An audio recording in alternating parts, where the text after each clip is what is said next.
आपके सभी का स्वागत है तीन देहाती लोग। हेलो दोस्तों, नमस्ते, प्रणाम, स्वागत है हमारे इस नए वीडियो में। तो दोस्तों आज हम बहुत ही धमाकेदार नाच गीत लेके प्यार दुलार देते रहे। गाना कैसा लगे कमेंट बॉक्स बताइएगा।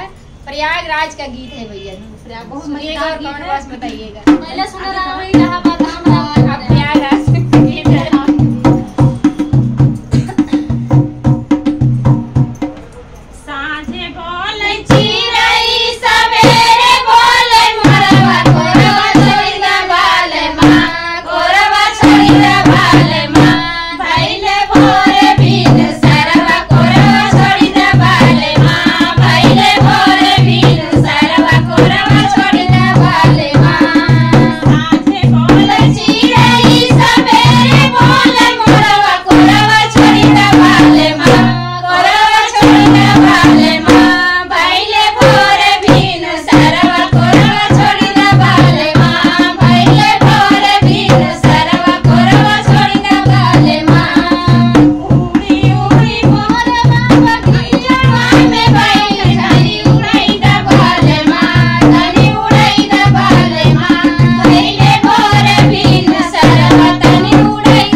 दोस्तों मजेदार गीत कैसा लगा कमेंट बॉक्स में जरूर बताइएगा। बताइएगा हमारे दीदी।